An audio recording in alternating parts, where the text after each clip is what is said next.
Somalia says it wants the African Union mission in the country to stay on. It has petitioned the Security Council to delay the scheduled drawdown of the UN-funded African Union Transition Mission to Somalia, or ATMIS. ATMIS troop contributing countries Kenya, Ethiopia, Djibouti, Burundi and Uganda have backed the call. So why does Mogadishu want the troop withdrawal plan put on hold again? And just when will peace and stability return to the Horn of Africa country? I'm Beatrice Marshall. Welcome to Talk Africa.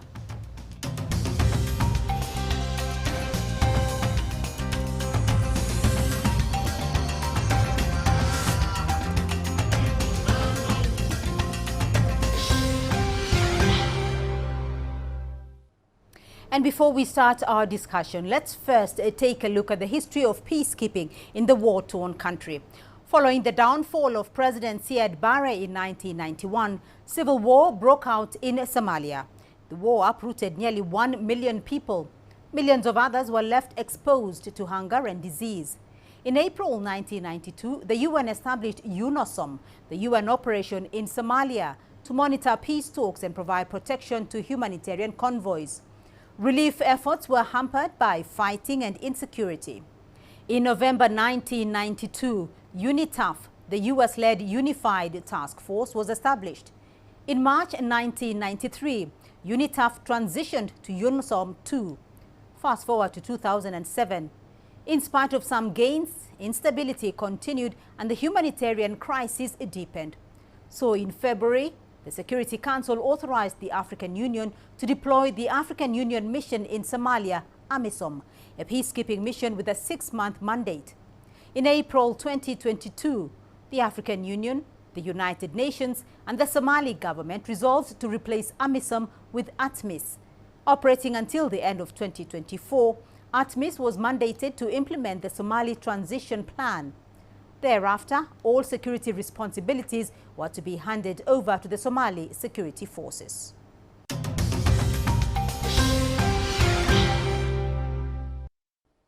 Well, joining me now to explain why Somalia is seeking an extension of the African Union mission in the country, from Maputo, Omar Mahamoud, Senior East Africa Analyst, International Crisis Group. In Nairobi here with me, Dr. Mohamed Hussein Gas, Director of RAD Peace Research Institute in Mogadishu.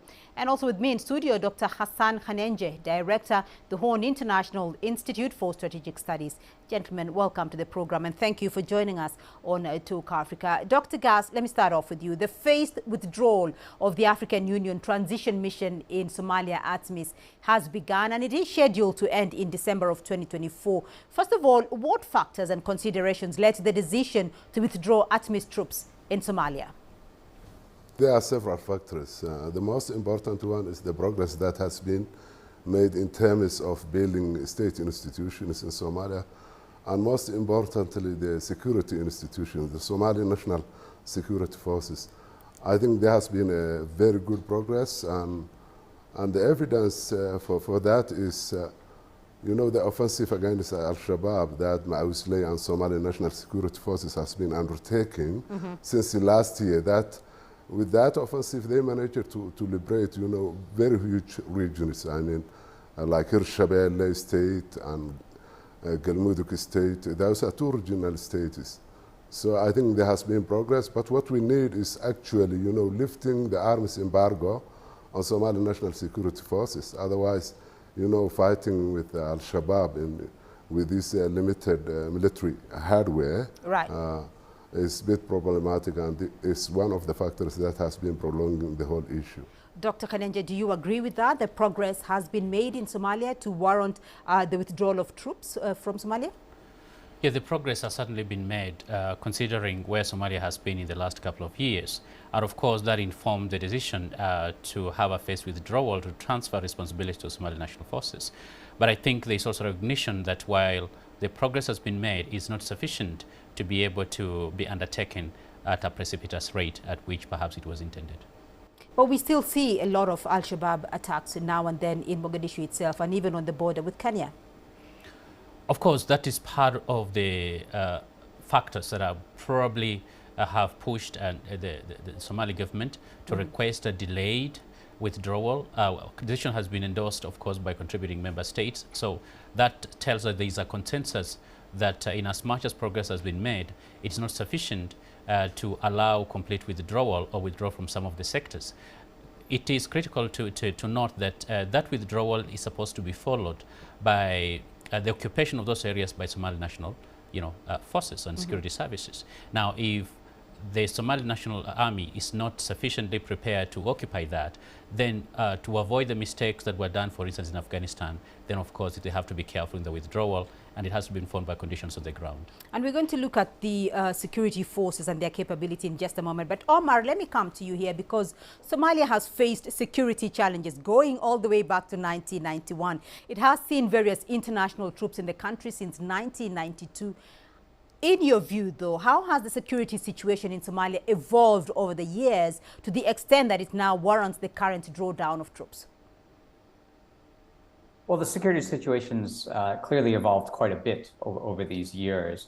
And I agree that progress has been made in terms of building up the Somali security sector. You have elite trained brigades right now that are able to take the fight to Al-Shabaab. You have a lot of other force generation going on. But the issue still, when it comes to this drawdown in timeline, is twofold for me. One, I think there's some other factors that have precipitated this. Some of that's financial. An organization like the EU, which has put in billions of dollars into Amazon and Atmos now, basically doesn't want to continue that sort of level of commitment. There's also an issue about, where's the sustainability here? Should that be about funding the region to take basically care of Somalia's security problems, or funding Somalia itself to do that? And I think that's part of the issue as well, driving it. But the wider issue, I think, is around timelines. And I think we touched on this, but these timelines, because of these external pressures, I think a lot of the times are being driven from outside or are detached from ground realities. And then I think that's where we see this tension, where we come up to a particular inflection point, like the withdrawal, the drawdown that was supposed to happen at the end of September. And then all of a sudden that's not able to be fulfilled because of that tension between those. So if you look at these timelines, Dr. Kaneje, very interesting, though, that the current AU mission has been in Somalia since 2007. But, for nearly 2 decades now, these troops have been talking about military, financial, technical support. Hasn't that been sufficient to enable Somalia rebuild its army, rebuild its police force, and ensure that the country can run on its own without international troops? Yeah, it took 30 years to destroy Somalia. It's not going to take a few years to fix it. And so the process of state and nation building, of course, takes a while. Now, to the extent that right now, for instance, the Al-Shabaab has been driven from a number of areas, and there's a semblance of governance in itself progress. But of course, I think there is concern and apathy, as well as just exhaustion with regard to the Somali question. But I think the alternative to abandoning Somalia at this stage, of course, is going to be catastrophic, as what we have seen what happened in Afghanistan. And so one thing that, of course, is going to be helpful is, even as neighboring countries support the Somali armed forces, they need to be a lot more investment. Those are the soft power aspects, so that communities can be able to have livelihoods, and the government can build institutions that can build a sense of legitimacy, but also offer hope to the population. Outside that, I think security alone is not going to be sufficient to be able to build the kind of state that is stable, that abides by the rule of law, and it's also fit to be able to defend and protect its own borders as well as its own citizens. Dr. Gas, is there a semblance of exhaustion at the moment from the international community when it comes to assisting Somalia stabilize? I think that could be an element, but that is, in my view, not the whole issue or the whole picture. I think what you have, why EU has reduced it, or is not so willing to continue funding at ATMIS, is there has been an issue of effectiveness. We know ATMIS has not carried out any meaningful offensive for the last 5 years. They have been just a sitting duck, and these and other issues, including the improvement within Somali security, national security force, has actually created an environment where donors have to question about this. Now, when it comes to the withdrawal, you know why Somalia has requested? It's not that Somalia without ATMIS will be like Afghanistan. Because of Somalia is very different than Afghanistan. You have regional states that have troops, Jubaland, Puntland, and so forth, and even in Mogadishu. Each of them, they have their regional forces that have been making sure Al-Shabaab does not take over their regions. And also you have federal troops. So the whole question comes to, you know, okay, this narrative of Somalia becoming like Afghanistan, if ATMIS pulls out, for me, it's not something that is in the horizon. And the reason why Somalia asked the delay is a tactical. So, because of they have asked just 3 months. Omar, weigh in on this, because Dr. Gas has talked about the element of funding, not enough funding to enable the Somali National Force and the army to take up its responsibilities. Has ATMIS and prior organizations like UNISOM, AMISOM, have they been effective at all then in that regard in addressing security challenges in the region? So I think AMISOM achieved a lot in its time in Somalia. I think basically almost all of the space you have in Somalia right now today is because of what that mission did between 2007 and 2015-16 or so. And you know, it is true though that as the mission went on, that it became a bit more stagnant. You know, I think part of it was they cleared areas, they were expecting Somali forces to come in and then hold those areas, and then they were continuing. And sometimes that backfill didn't happen. You know, also, I think they took a lot of serious hits. Al-Shabaab recalibrated and attacked a number of their forward operating bases, especially between 2015, 16, 17. Some very serious casualties that they took. And so that also, you know, maybe incentivized, you know, sort of stay-at-home mentality rather than pushing out. And I think that culture set in. And yeah, over the past 5-6 years, you haven't seen that mission be as active. And that's led to some questions about, you know, what is the point of paying for all of this? It's a very expensive sort of holding force, which is essentially what it's become.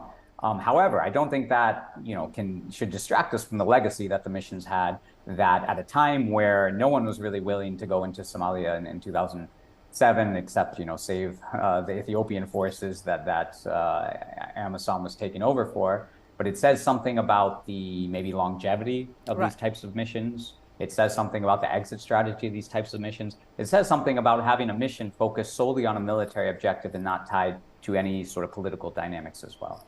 Dr. Kaneje, an interesting point was raised here about the timelines, and the troop contributing countries have actually asked for 90 days, 3 months to try and, you know, to continue with the program. What do they exactly hope to attain in 3 months that they haven't been able to achieve over the last 30 years? They hope that the Somali government will have built sufficient capacity to replace the areas which ATMIS forces will be living. Now, of course, that is subject to what is going to happen next, because another question about that is the funding of the extended mission. Remember, a number of these timelines are also subject or dependent on the funding, and in as much as sometimes we may like to see differently, there has been a donor fatigue. There's been increasingly less and less money that is actually moving towards Somalia in terms of construction.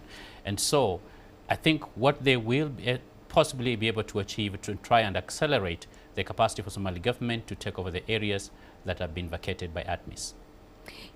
Dr. Gas, is there an issue here, though, when it comes to the fact that there could be a vacuum where the ATMIS troops vacate? What do the troops expect to achieve in 3 months? I think the way I understand it is that the government has made this request for tactical reasons to just make sure that there is a coordination mechanism within the federal government and the federal member states and the federal government on the offensive, but also to prepare some forces that are holding forces, whether that's in the form of more additional troops being trained or mobilizing Ma'usley, local militia in different areas. And Ma'usley has been very efficient and effective in fighting Al-Shabaab. So I think the government knows what it is doing.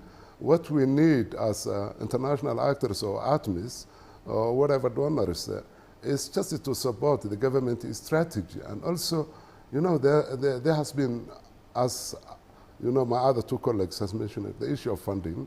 Right. If we see the current offensive Somalia is waging against Al-Shabaab, there has been very little funding, and very little support. And I think if we are genuine about defeating Al-Shabaab, given that Al-Shabaab is not only a threat to Somalia, it's a threat to Kenya, to Ethiopia, to Uganda, to the entire region, then we should be able to provide the kind of support that Somalia needs to overcome Al-Shabaab. All right, gentlemen, we are going to look at the insurgency and the Al-Shabaab situation in Somalia in just a moment. But for now, we're going to take a short break. And when we come back, we'll look at what needs to be done so that peace and stability can return to Somalia. To stay with us.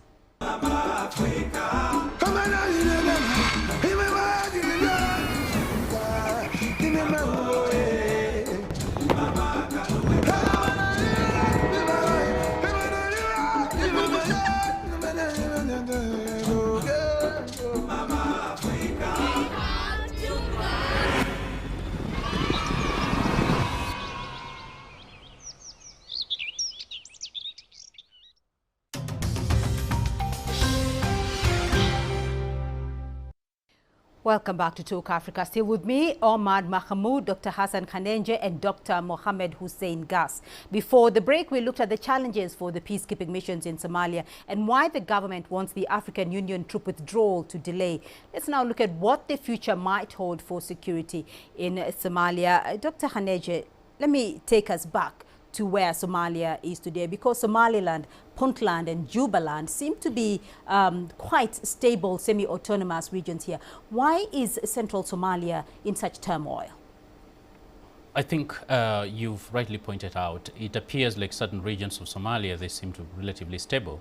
But part of it also had to do with the unique history as well as political architecture of those regions. Some, like Somaliland, you know, have claimed to be independent, or at least are claiming that type of autonomy. And the three states you've mentioned, in terms of economic viability, they are way ahead of perhaps the rest of Southwest, Kalmaduk and Hirshabelle, states. But the dynamic also has to do with where what called the epicenter and where the Al-Shabaab would find homage, as well as they find it easy to be able to recruit and mobilize.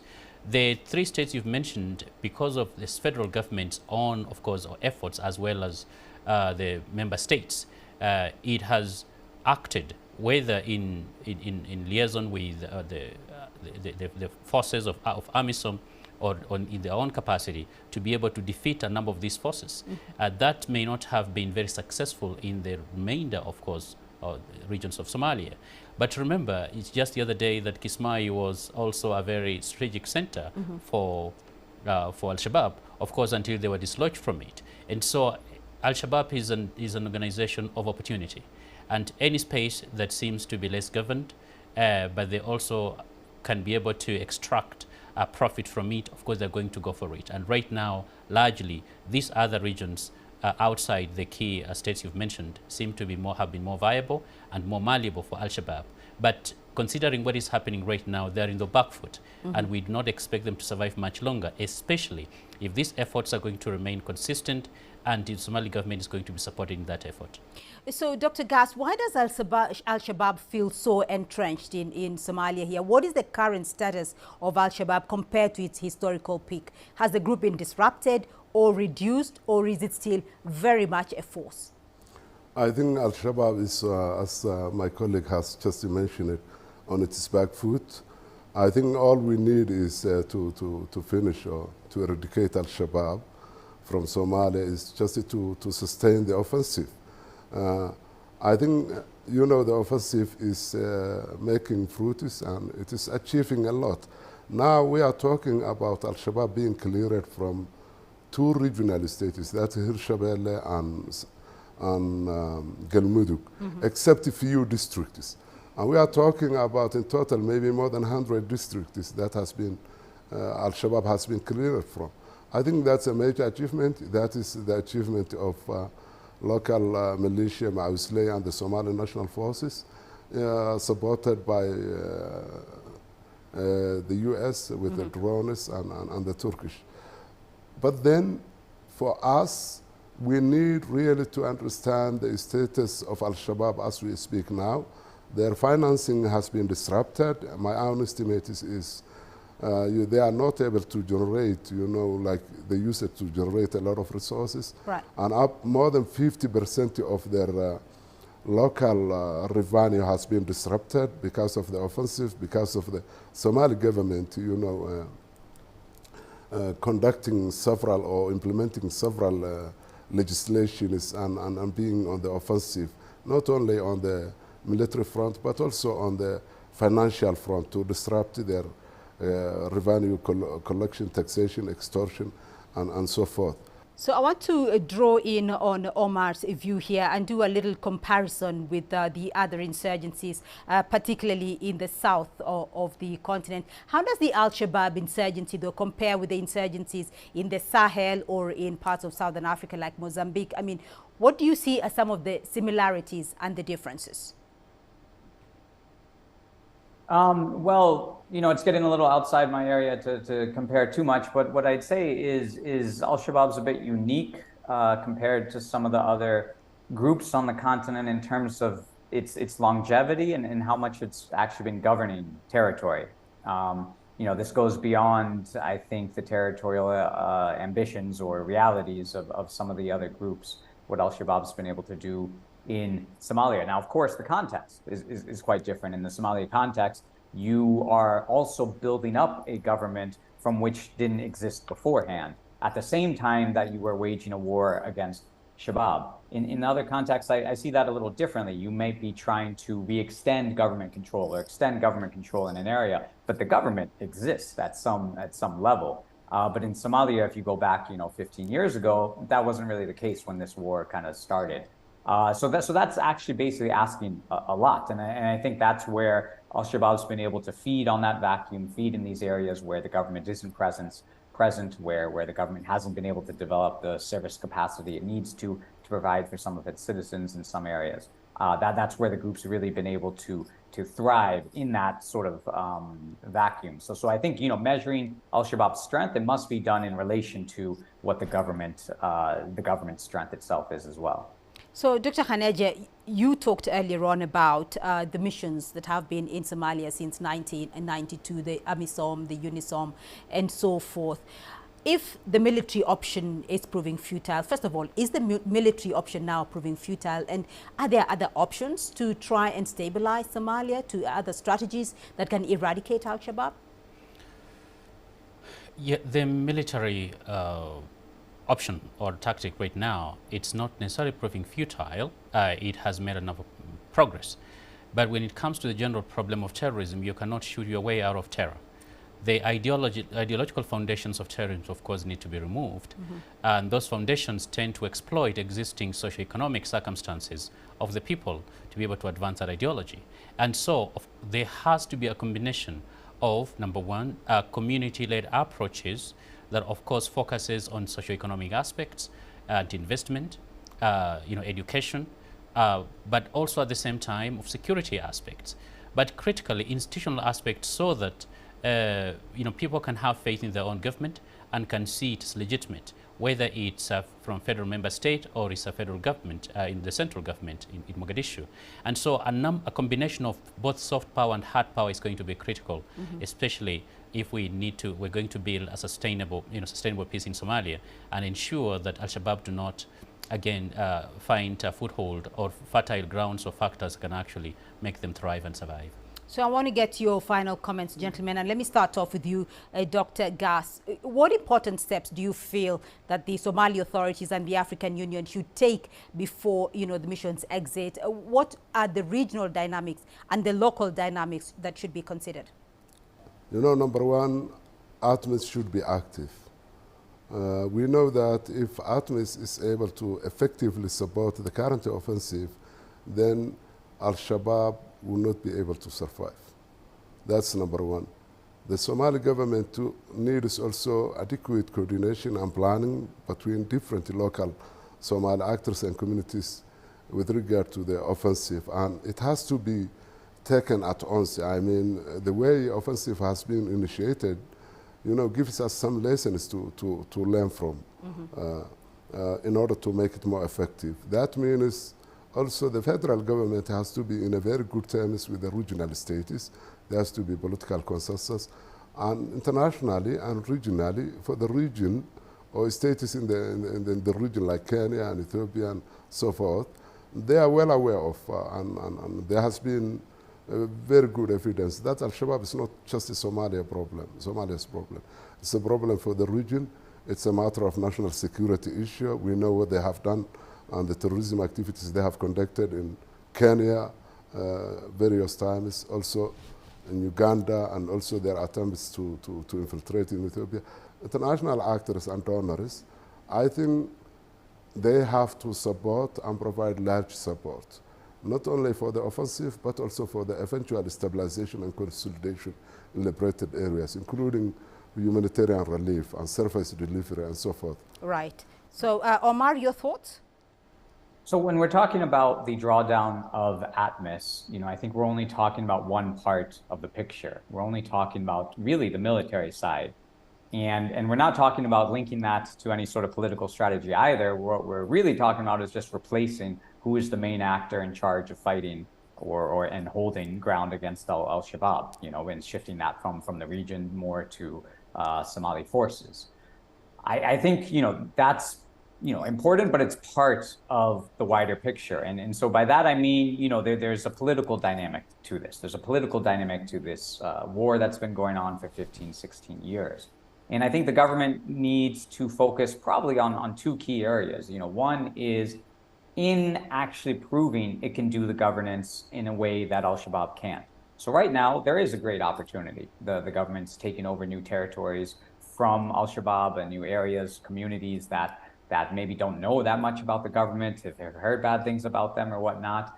The second part, I would say, is on the political side. And there is a need for a political settlement in Somalia. Now, this we've touched on a little bit between the government and the member states, more locally within member states. There's a number of grievances and fault lines, both political, but at the social level as well.